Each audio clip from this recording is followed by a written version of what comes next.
கலாத்தியர் 2வது அதிகாரம் 20வது வசனம். கிறிஸ்துவுடனே கூட சிலுவையில் அறையப்பட்டேன், ஆயினும் பிழைத்திருக்கிறேன். இனி நான் அல்ல, கிறிஸ்துவே எனக்குள் பிழைத்திருக்கிறார்.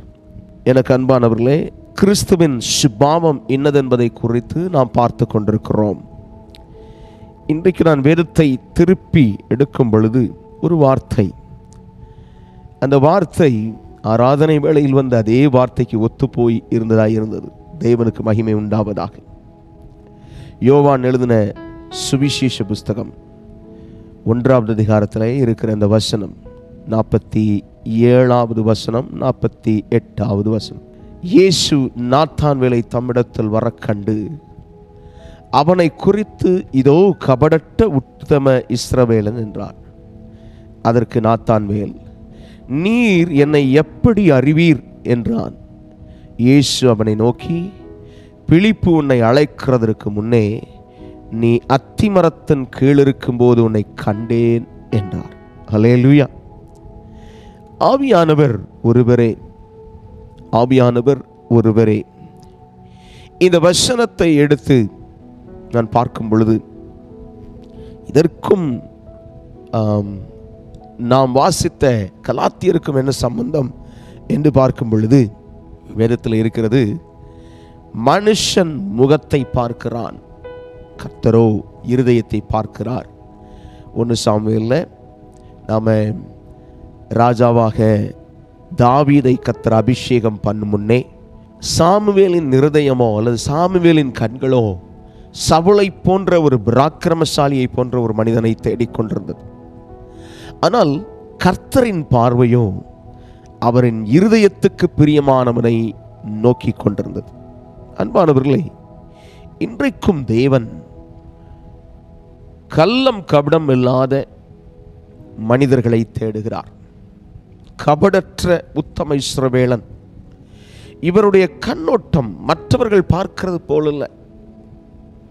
நீங்கள் அதுக்கு மேலே வாசித்தீங்கன்னா, அதாவது யோவான் 1:45 வாசிக்கும் பொழுது, நாத்தான்வேலை கண்டு, பிலிப்பு நாத்தான்வேலை கண்டு, நியாயப்பிரமாணத்திலே மோசேயும் தீர்க்கதரிசிகளும் எழுதியிருக்கிறவரை கண்டோம், அவர் யோசேப்பின் குமாரனும் நாசரேத் தூரானுமாகிய இயேசுவே என்றான்.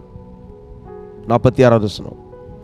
நாசரேத்திலிருந்து யாதொரு நன்மை உண்டாக கூடுமோ என்றான். அதற்கு பிலிப்பு, வந்து பார் என்றான். நல்லா கவனிங்க, இந்த நாத்தான்வேல்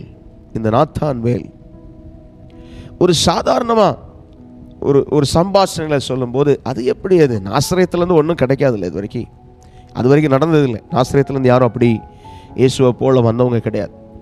அதனால் அவனுடைய இருதயம் அதை பார்க்கிறது, அதை சொல்லுகிறது, அதை அவன் பேசுகிறான். ஆனால் அவன் சொல்கிறான், யார்? பிலிப் சொல்கிறாரு, வந்து பாருங்க, வந்து பாருப்பா, வந்து பாரு. அவனே நேரடியாக வந்தான். அப்பந்தான் ஆண்டவர் சொல்கிறாரு, பிலிப்பு உன்னை அழைக்கிறதுக்கு முன்னே அத்திமரத்தின் கீழே உன்னை அறிந்தேன் அப்படின்னு சொல்கிறார் இல்லையா? இதனுடைய அர்த்தம் என்னன்னு கேட்டிங்கன்னா, அந்த நாட்களில் ஸ்திரீகள் கர்ப்ப காலங்களில் இருக்கும் பொழுது இந்த அத்திமரத்தின் கீழ் வந்து, எருசலேமுக்கு வெளியே இருக்கிற அந்த அத்திமரம், பொதுவாக அத்திமரத்தின் கீழ் வந்து அவர்கள் இருப்பார்கள். அந்த நல்ல காற்றோட்டமாக, அந்த பிள்ளைக்கு அது ஆரோக்கியமாக இருக்க வேண்டும் என்பதற்காக அத்திமரத்தின் ஓமையை இயேசு அநேக இடத்துல கையாண்டதை நீங்கள் பார்க்கலாம். ஒரு அத்திமரத்தினால் ஓமையை கற்றுக்கொள்ளுங்கள் சொல்லி பல விஷயங்கள் அவர் பேசுகிறார். தேவன் தன்னுடைய ஜனங்களுக்கென்று கொடுத்திருக்கிற நன்மையான காரியம். இந்த அத்திமரம் என்பது தேவனோடு இணைந்து பயணிக்கிற ஒரு அனுபவத்தை குறிக்கக்கூடியது. இந்த அத்திமரம் தேவனை தேடி வருகிறதுக்கு அடையாளமாக்கப்பட்டிருக்கிறது. இப்படி அவன் தன் தாயின் வயிற்றில் இருக்கும் பொழுதே, அவனுடைய தாயின் வயிற்றில் இருக்கும் பொழுதே அத்திமரத்தின் கீழே உன்னை கண்டேன் என்று சொல்லுகிறார் ஆண்டவர். அன்பானவர்களே, பொதுவாக பெண்கள் இப்படியாக அந்த கர்ப்ப நாட்களிலே அத்திமரத்தின் கீழ் வருவார்கள். இப்படிப்பட்ட சூழ்நிலையில அப்போ இவனுக்கு என்ன புரிஞ்சிட்டுனா, தான் குழந்தையாய் இருக்கும் பொழுதே, தான் கருவில் இருக்கும் பொழுதே தன்னை அவருடைய கண்கள் கண்டுவிட்டது என்பதை பார்த்தான். உடனே நாத்தான்வேல் சொல்றான், 49 வசனத்தில் வாசிக்கிறோம். அதற்கு நாத்தான்வேல், ரபி, நீர் தேவனுடைய குமாரன், நீர் இஸ்ரவேலின் ராஜா என்றான். இம்மீடியட்டா கன்ஃபஸ் பண்ணிட்டான், உடனே சொல்லிட்டான். அவன் இருதயம் என்ன பண்ணல? கேள்வி கேட்கல. அவன் இருதயம் என்ன செய்யல? இவர்களை பார்த்து இது உண்மையா இருக்குமோ, இது சரிதானோ என்கிற அவிசுவாசமான ஒரு இருதயத்தை அவன் உடையவனாய் இல்லை. The moment he recognized அந்த நேரத்திலே அதை அறிந்து அல்லது புரிந்து கொண்ட உடனே இம்மீடியட்டா உடனே சொல்றான், ஆண்டவரே நீர் தேவனுடைய குமாரன், ஆமென், நீ இஸ்ரவேலின் ராஜா, அல்லேலூயா. இந்த ரெண்டு விஷயத்துக்கும் இந்த ரெண்டு வார்த்தைக்கு ஒரு முக்கியமான காரியம் இருக்குது. தேவனுடைய குமாரன் என்று சொல்லுகிறான், இஸ்ரவேலின் ராஜா என்று சொல்லுகிறான். சத்தியத்தை அறிந்தவன் இயேசு தேவனுடைய குமாரன் என்கிற அந்த சத்தியத்தை அறிந்து கொள்ளுகிறான். இன்னொன்று, அவர்தான் இஸ்ரவேலுக்கு ராஜா என்பதை சொல்லுகிறான். கள்ளம் கபடமற்ற ஒரு மனிதன். எனக்கு அன்பானவர்களே, ஆண்டவராகிய இயேசுவுக்குள்ள ஒரு டிசர்னிங் ஸ்பிரிட், அதாவது ஆவிகளை பகுத்துணர்கிற கிருபை, வரம், ஆமென், அது அவரிடத்தில் பரிபூர்ணமாய் இருந்தது. ஆமென், ஹல்லேலூயா. தன்னை தொட்டவள் இன்னார் என்றும் அறிந்திருந்தார், அதை நினைத்து கொண்டிருந்தவனை குறித்தும் அறிந்திருந்தார். அதே போல இந்த மனுஷனுடைய உள்ளான இருதயம் எப்படிப்பட்டது, இந்த மனுஷன் எப்படிப்பட்டவன் என்பதை பார்த்தார். அப்போ கிறிஸ்து எனக்குள் புழைத்திருந்தால் நான் வெளி தோற்றத்தை வச்சு நிதானிக்கிறவனா இருக்க மாட்டேன்.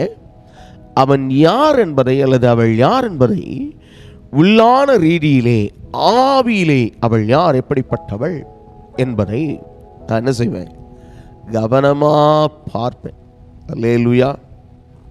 வெளியில பார்த்துட்டு உடனே நிதானிச்சு நியாயந்து இருக்கிற வேலையை செய்யறதில்லை. பட் என்னுடைய கண்கள் கிறிஸ்து எப்படி பார்க்கிறாரோ, கிறிஸ்து எப்படி உள்ளான ஒரு வாழ்க்கையை கவனிக்கிறாரோ, உள்ளான இருதயத்தை அவர் எப்படி பார்க்கிறாரோ, அப்படியே என் கண்களும் பார்க்க ஆரம்பிக்கும். ஆமென். இதுதான் கிறிஸ்து எனக்குள் பிழைத்திருத்தல். அல்லேலூயா, ஆமென். எனக்கு அன்பான தெய்வ பிள்ளைகளே, கர்த்தர் உங்க வாழ்க்கையில இதை விரும்புகிறார். வெளியில பார்த்துட்டு எதையும் எடை போடாதீங்க. யார் எப்படிங்கிறத அவருடைய ஆவியை பகுத்துணருங்கள். இது எனக்கு தெரியாதே, நம்மளால் அதை கண்டுபிடிக்க முடியாது. ஆனால் பரிசுத்த ஆவியானவர் கொடுக்கிற ஒரு வரம் உண்டு, ஆவிகளை பகுத்துணர்கிற வரம். ஆண்டவர்கிட்ட கேளுங்க, ஆண்டவரே ஐ நீட் இட், எனக்கு தாரும் ஆண்டவரே. கண்களை மூடி ஆண்டவரை நோக்கி பார்த்து கேட்கலாமா?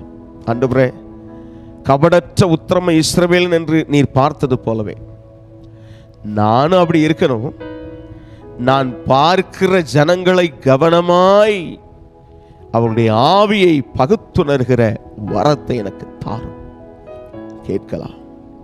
மகிமையின் தகப்பனே, கேட்ட சத்திய வசனத்தின்படி நாத்தான்வேலை கண்டு கபடற்ற உத்தம இஸ்ரவேலன் என்று அழைத்தீர். அவன் அப்படியே இருந்தான். அவனை அறிந்தீர். தேவனே, எங்களையும் நீர் முன்னறிந்து எங்கள் இருதயங்களை ஆராய்ந்து பாரும். அது மட்டுமல்ல, எங்களுக்குள்ளே ஆவிகளை பகுத்துணர்கிற வரத்தை தாரும். உம்முடைய கிருபையை வைத்து எங்களுக்கு அதை தந்தருளும். உம்முடைய இரக்கத்தினால் அதை தந்தருளும்.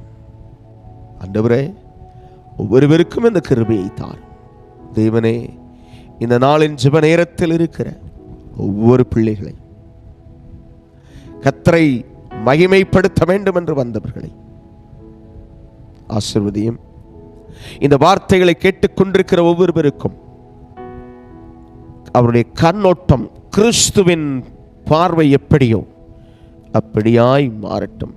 ஒவ்வொருவருக்கும் உங்க கிருபையை கொடுங்க. ஒவ்வொருவருக்கும் உங்க தயவு கொடுங்க. ஒவ்வொருவருக்கும் உங்க அபிஷேகத்தை கொடுங்க. ஆண்டவரே, சத்தியத்தை கேட்டுக்கொண்டிருக்கிற ஒவ்வொருவரையும் தேவன் பலப்படுத்தி காத்துக்கொள்ளும். இயேசு கிறிஸ்துவின் நாமத்தில் வேண்டி ஜெபிக்கிறோம் ஜீவனுள்ள நல்ல பிதாவே. Amen, amen, amen. Praise the Lord.